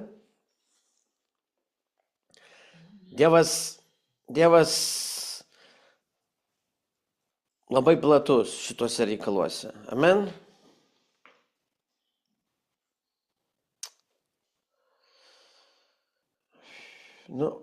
Čia dar turiu kai ką pasirašęs, bet praleisiu. Taip, mūsų kaip dvasinių būtybių vaidmuo yra suprasti apie dievišką tikslą, pavyzdžiui. Kai žmonės, kurie dabar gimė dvasia, sukurti pagal Dievo paveikslą, esame pašaukti dalyvauti jo dieviškose planuose. Amen? Raštas sako, nes mes esame kūrinys, sukurti Kristuje Jėzuje geriems darbams, kurios Dievas iš anksto paruošė, kad jais vaikščiotume. Efeziečiams 2:10. Mūsų egzistavimas yra tikslingas, brangieji, o mūsų veiksmai gali arba kelti Dievo karalystę, arba leisti įsiskverbti tamsai. Pasirinkimo jėga. Kiekvienas mūsų priimtas sprendimas turi dvasinį svorį. Turime išlikti budrus dėl mainų, kuriuose dalyvaujame, kaip pabrėžiame Mato 16:26. Nes kokia nauda žmogui, jei jis laimėtų visą pasaulį, o prarastų sielą. Mūsų pasirinkimai gali paskatinti mus labiau suartėti su Dievu arba labiau įtraukti į priešo planus. Mūsų dvasinio paveldėjimo saugojimas. Mes esame savo dvasinio paveldėjimo valdytojai ir privalome jį nuožmiai saugoti.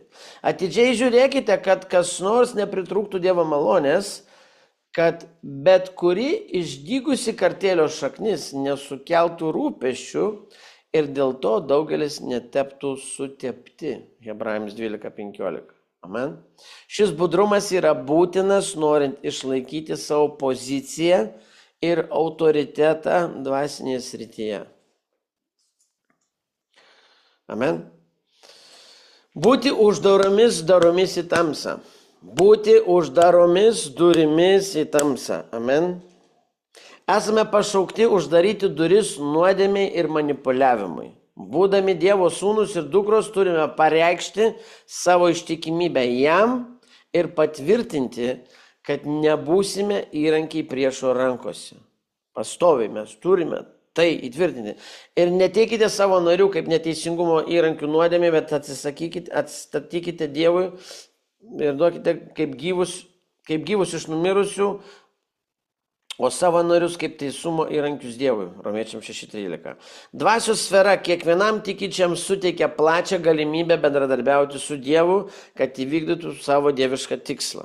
Turime pripažinti savo daugiametę prigimtį susidurti su puolusios būsenos tikrovėmis, siekti transformacijos ir įsitraukti į savo kaip Dievo dvasios indo vaidmenį. Šių dvasinių principų ir navigacinių dėka mes pakilsime už savo apribojimų, susigrąžindami šlovę, kurią Dievas mums numatė nuo pat pradžių. Aleliuja. Minties vartai. Dvasios sfera yra dimensija, kuri daro didelę įtaką mūsų mintims, veiksmams ir galiausiai mūsų ateičiai. Pažiūrėkime, kaip dvasinės jėgos sąveikauja su mūsų protu. Kaip mūsų proto mintys formuoja mūsų likimus ir dvasinio karo veidmenį prekiaujančią sferą.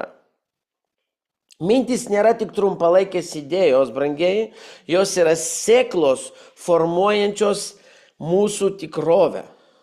Dvasinėje sferoje mintys gali daryti įtaką mūsų veiksmams ir sukurti mūsų ateities planą. Dvasioje mintys reiškia judėjimą, kaip apsigyveni ties ta mintimi, tu jau veiki. Amen. Vakar sesė sako, susitaikiau su ta mintim. Tu jau veiki su ta mintim. Amen. Nes kaip jis galvoja savo širdyje, toks ir yra. 23:7.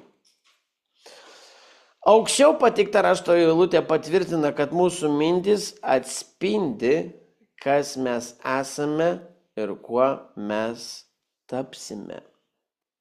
Sugalvotos mintys neša energiją, kuri gali sklisti į ateitį, kuriant aplinkybės ir įtakojančius rezultatus. Nekontroliuojamos ir neigiamos ar bedieviškos mintys gali sukelti veiksmus ir įpročius, kurių niekada nebuvo numatyta. Apaštalas Paulius nurodė mums Romiečiams 12:2.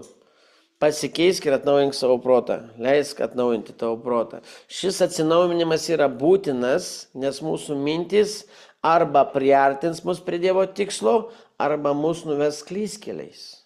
Amen? Einam giliau į minčių, einam į mistiką minčių. Minčių mistika. Suvokimas šiame kontekste reiškia momentą, kai mintis priimama, puoselėjama ir leidžiama peraugti į veiksmą.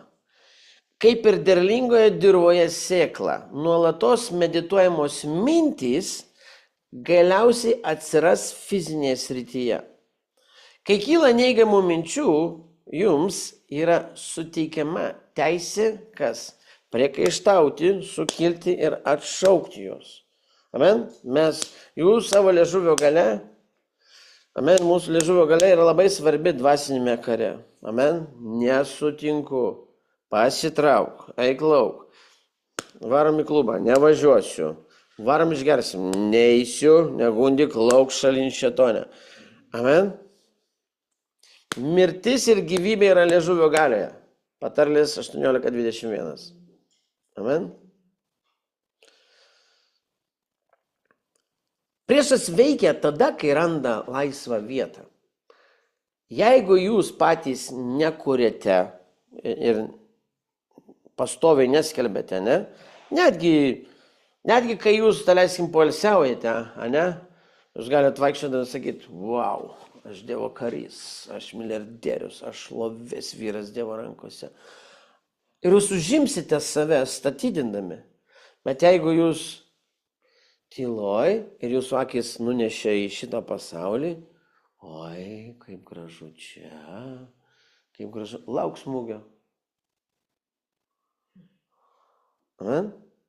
Nepasiduokit regimam pasauliui. Būkite budrus visą laiką dvasioje.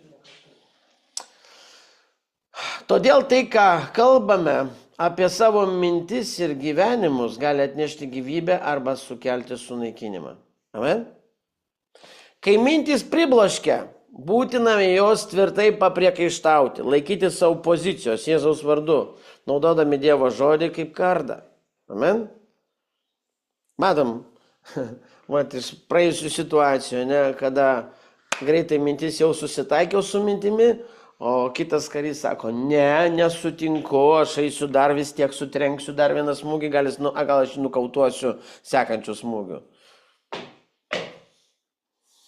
Amen? Bum, pergalė. Ir pasiimk išgelbėjimo šalmą bei dvasios kalaviją, tai dvasios skardą, kuris yra Dievo žodis, Efeziečiams 6:17. Amen? Nes nutildysit jūs visus šitus, ne, savo sukilimus galvoje gyvenime, tik tai žodžiu. Jūs turite teisę sugriauti priešo planus. Jūs turite teisę sugriauti priešo planus, skelbdami Dievo tiesą savo gyvenime. Jėzus, kai buvo dykumoje, buvo velnio gundomas, panaudojo rašto galią, kad atsispirtų kiekvienai pagundai. Lygiai taip pat turime naudoti savo žodžius, kad nugalėtume neigiamas mintis ir išlaikytume suderinamumą su Dievo valia. Amen? Nes dvasinis karas vyksta kiekvieną akimirką. Tai kova tarp tamsos ir šviesos jėgų dėl mūsų proto širdžių likimų. Amen? Su jomis pirmiausia kovojama per maldą, Dievo žodį ir ištartą žodį. Kristuje mums suteikta valdžia įgalina mus priekaištauti ir atšaukti bet kokį dvasinį puolimą, kuriuo siekiama sužlugdyti mūsų tikslą. Apsiginklavę šiuo apreiškimu turite suprasti, kad ateitis kuriama galvoje. Amen. Tai, ką galvojate šiandien, turės įtakos jūsų pasirinkimams, norams ir veiksmams rytoj. Kiekvieną mintį paimkite laisvę Kristaus klusnumui, 2 Korintiečiams sako, ne? Paimkite. Taigi jūs turite apgalvoti savo mintis ir užtikrinti, kad jos atitiktų Dievo žodį. Jūsų mintis yra dvasinės energijos perdavėjas, galintis daryti įtaką ne tik jūsų gyvenimui, bet ir aplinkiniams žmonėms. Jūsų atmosferos nešiojimas, Dievo baimingumas arba bedieviškumas paveiks aplinkinius. Amen? Nes kūniškas mąstymas yra mirtis, O dvasiškas mąstymas yra kas? Gyvenimas ir ramybė. Romiečiams 8:6. Taigi mąstyti apie kūną yra mirtis. Išgirskit. Mąstyti apie kūną yra mirtis, o mąstyti apie dvasią yra gyvenimas ir ramybė.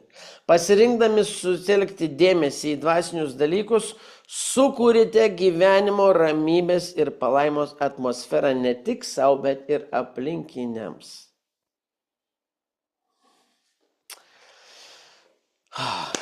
Gerai, toj baigiu. Dvasinės atmosferos reiškia nematomą aplinką, kurią sukuria mintys, emocijos ir dvasinė laikysena. Dvasinė atmosfera reiškia nematomą aplinką, kurią sukuria mintys, emocijos ir dvasinė laikysena. Jūs galite pritraukti dieviškų palaiminimų arba demoniškos įtakos priklausomai nuo to, kas ugdoma jūsų širdyse ir protuose. Dvasinėje sferoje mūsų protas veikia kaip dieviškų arba demoniškų impulsų kanalai.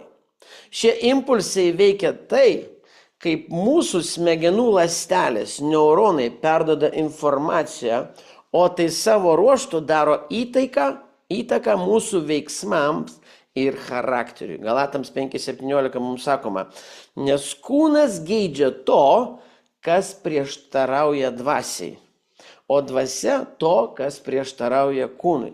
Vyksta nuolatinė kova tarp kūno ir dvasios impulsų. Norėdami eiti pergalę, turime išjungti bet kokius neigiamus ar bedieviškus impulsus įsigalėjusius mūsų mintyse ir iš naujo suaktyvinti neuronus, kad atitiktų dievišką mūsų gyvenimo planą.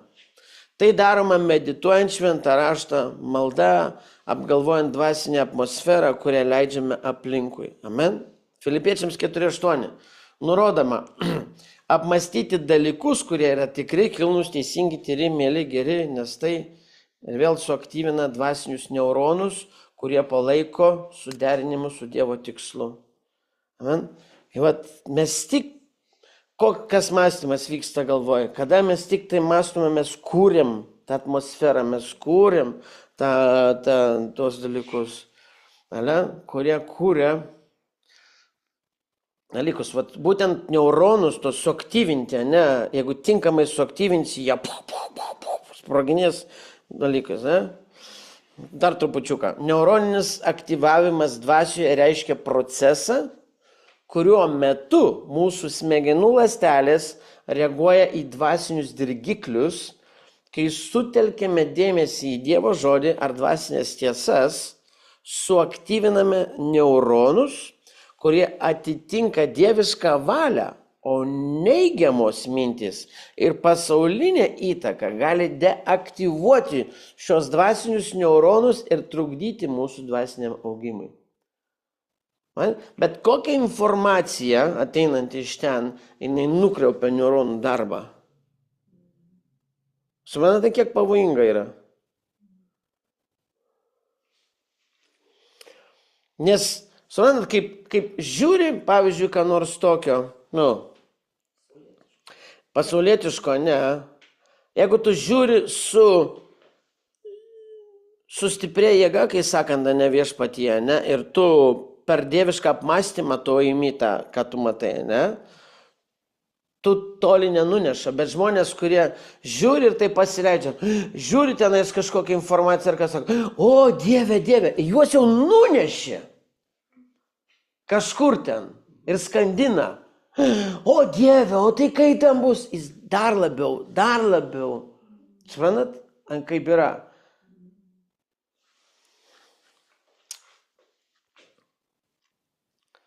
Ir atstatyti po to, kiek reikia, kol nukreipti, kad neuronų darbas pradėtų į statybą vėl, bet ne į žlugimą.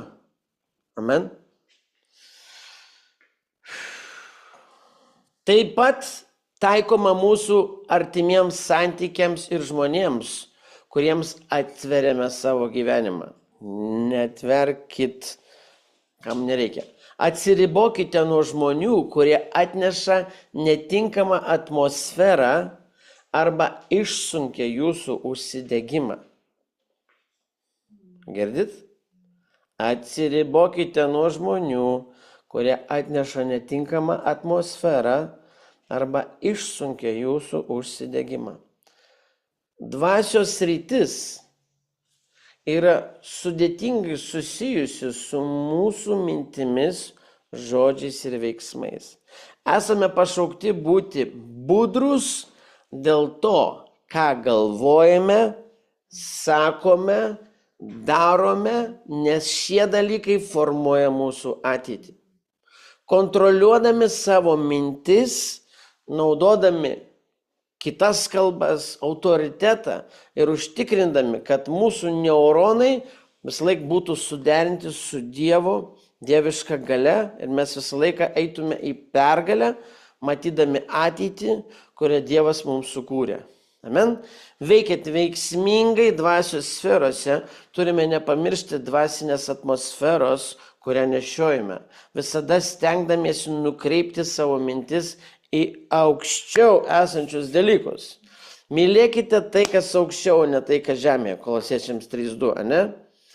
Jūs nustatote savo meilę skirdami nedalomą dėmesį į aukščiau esančius dalykus. Amen. Mąstykite, raštas sako, apie tai, kas aukštybėse, apie tai, kas amžina, ne, kas tobula. Nukreipkite savo. Ir nėra lengva. Nes sako, dangaus karalystėje jėga įmama, tu turi praustisi ten. Nes visas jūsų skverbimas jis eina per tamsą, nes pradžioje aplinkui tamsa ir prasiveršti. Ne? Todėl naudokite viskas, kas duota. Todėl kartais reikia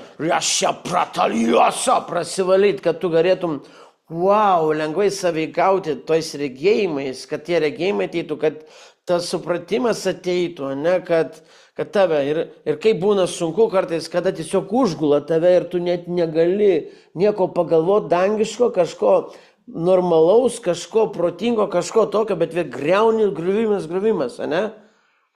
Stop. Sustot, tar žodį, atsitraukt, nes 10, 15, 20, 30 minučių, nesvarbu, ir išeiti į karą, jis višia prieš tas mintis, prieš viską. Nes kitaip jisai sėja, jis jau sėja, stabdyt, ne, tuos visus sėjėjus. Taigi, dvasios sfera nėra abstrakti savoka, brangiai, ji yra galutinė tikrovė, valdanti viską, kas nematoma ir matoma. Tai matmuo, kuriame įtvirtinamas dieviškas autoritetas, kur formuojami likimai ir kur dvasiniai mūšiai lemia žmogiškųjų reikalų eigą. Norint efektyviai vaikščioti šioje sferoje, reikia išugdyti dvasinį meistriškumą, gebėjimą tiksliai išvalgiai, dievišką išmintimi vadovaujantis jos visais principais. Amen? Vat mes turime taip judėti. Per visą šią kelionę mes atskleidėme gilią tiesą, kad mintys nėra pasyvios, jie yra likimo sėklos. Amen? Kiekviena linksma mintis yra dvasios judėjimas formuojantis atmosferą, įtakojantis sprendimus ir nustatantis žmogaus gyvenimo trajektoriją. Rastas skelbia, kad jūsų protas yra jūsų dvasinio gyvenimo valdymo centras. Mintys, kurias leisite, lems, ar lygiuosite į dievišką valią, ar tapsite auka tamsos manipulacijos. Mūšį dėl viešpatavimo pirmiausia laimi protas, nes protas yra tiltas tarp fizinės ir dvasinės sferos. Tiltas. Amen. Dvasios srityje žodžiai nėra tik garsai, jie yra teisiniai vykdymo instrumentai. Tai, kas skelbiame, formuoja jūsų tikrovę, nes liežuvis neša gyvybės ir mirties galią. Kiekvieną kartą, kai kalbate, susiderindami su Dievo žodžiu, jūs aktyvinate dieviškus potvarkius, patvirtinančius jo valią žemėje. Jėzus tobulas pavyzdys nugalėjo šėtoną dykumoje ne fizinė jėga, o ko? Ištartų žodžiu. Kiekviena pagunda buvo sutikta tvirtų pareiškimų, parašyta. Tai mus moko, kad aukščiausias kovos ginklas yra ne tik malda, bet Dievo žodis ištartas iš jo lūpų, rėma pagrįsta malda. Ane? Aš deklaruoju tą, ką išgirdau. Šitas yra stipriausias kardas, ane? Bet švento rašto malda. Švento rašto malda yra tik triukšmas. Bet nėra tik triukšmas. Šventame rašte malda yra teisinis pareiškimas, į kurį turi reaguoti dangus ir žemė. Amen? Neįmanoma, kad nereaguotų į šitą konstitucijos knygą, aleliuja, kurioje yra. Mes dalyvaujame nenumaldomoje kovoje tarp Dievo karalystės ir tamsos jėgų. Jūsų ugdoma dvasinė atmosfera lemia jūsų patiriamų dieviškų susitikimų lygį. Maldos, garbinimo ir žodžio prisotintas gyvenimas pritrauks angelų buvimą, apreiškimus ir antgamtinius proveržius. Aleliuja. Tačiau baimės, negatyvumo ar kūniško užteršta atmosfera įgalins demonišką kišimąsi. Aleliuja. Jūs nebuvote sukurti būti dvasinių būtybių auka. Jūs buvote pašaukti karaliauti kaip karalius ir kunigas dvasioje. Amen? Melchizedeko būdu. Viešpatavimas suteikiamas ne pasyviems, o tiems, kurie supranta dvasios dėsnius ir drąsiai jais vaikšto. Jūs nesate paprastas žmogus, jūs esate dvasinė būtybė, pašaukta valdyti žemę per Dievo išmintį ir galią. Drąsiai ženkite į savo dvasinį palikimą, vadovaukitės savo, mąstykite apie gyvenimą, valdykite dvasios kardą ir vaikščiokite nepaneigiama dvasios karalystės pergalę. Amen. Aleliuja. Na, ačiū už jūsų kantrybę. Manau, kad čia jums reiktų dar keletą kartų perklausyti šitus dalykus, nes jie yra fundamentaliniai, kaip čia pasakyti, pamatiniai. Būtent, aš dabar trupučiuką sugrįšiu prie vienos vietos. Mes turime ne tik žodžiu tikėti, bet būti gyvenimo tikėjimo pavyzdys savo ir kitiems. Pavyzdžiui,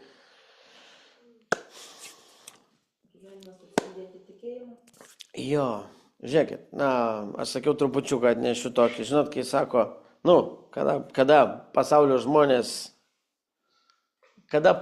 žmonės ar krikščionys, kaip sakant,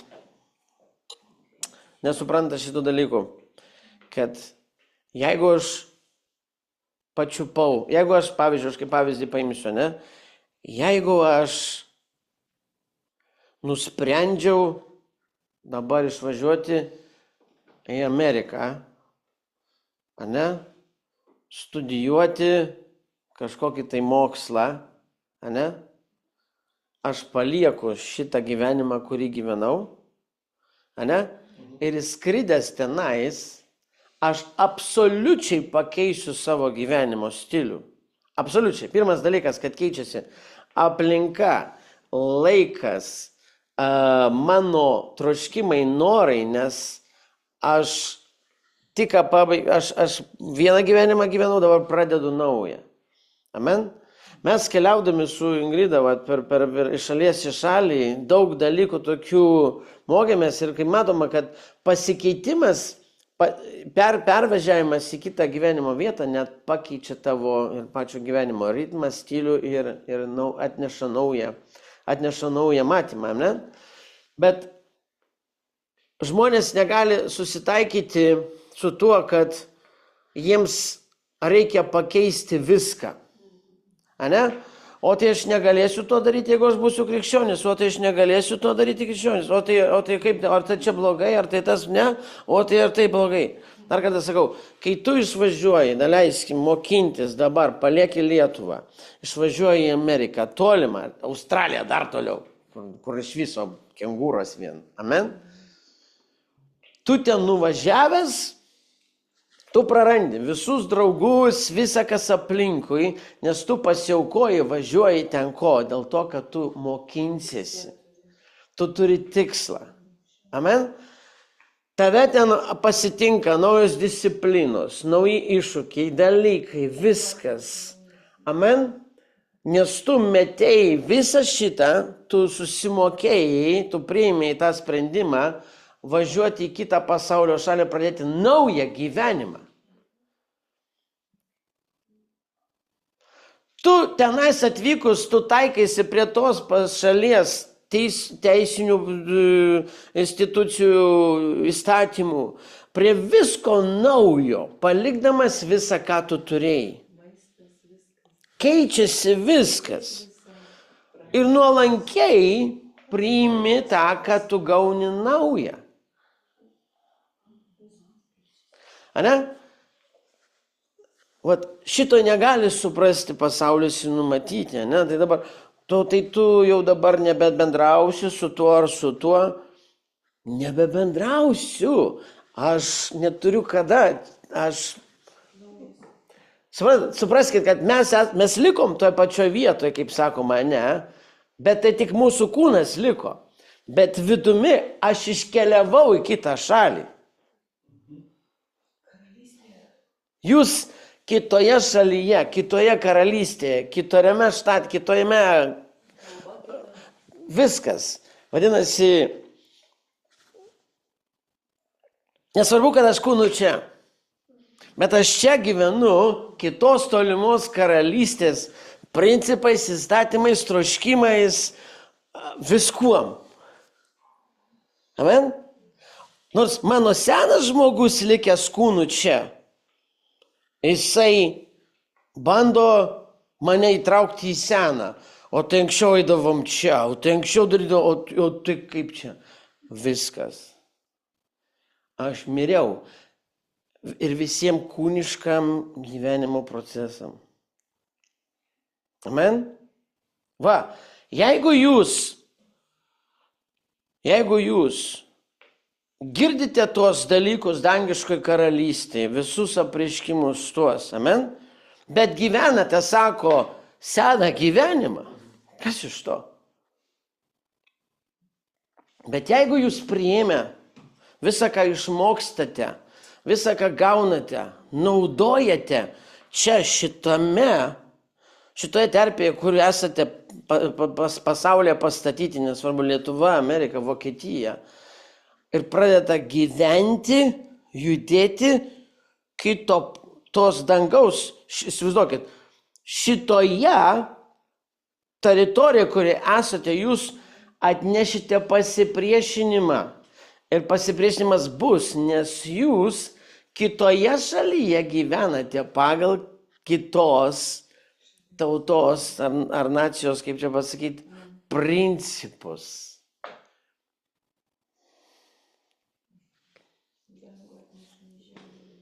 Amen?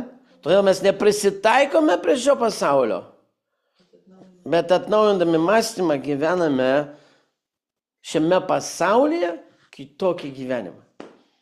Amen? Haleliuja. Taigi, dėkojam Dieve tau už žodį, Viešpatie, aš meldžiu, kad šitie apreiškimai giliai Viešpatie pasiektų tavo vaikų širdis, tavo vaikų dvasia, Viešpatie Dieve, kad mes drąsiai pradėtume Viešpatie Dieve gyventi diena iš dienos apmąstymuose tai, kas dora, tai kas viešpatie Dieve ateina iš dangaus, kad mes galėtume keistis, kad mes galėtume gyventi dangumi viešpatie Dieve čianais.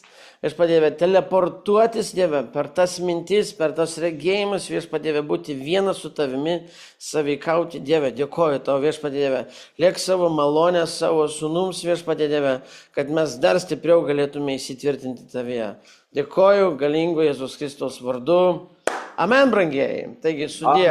Įrašą šitą nutraukiu dabar, o mes dar pasiliksim.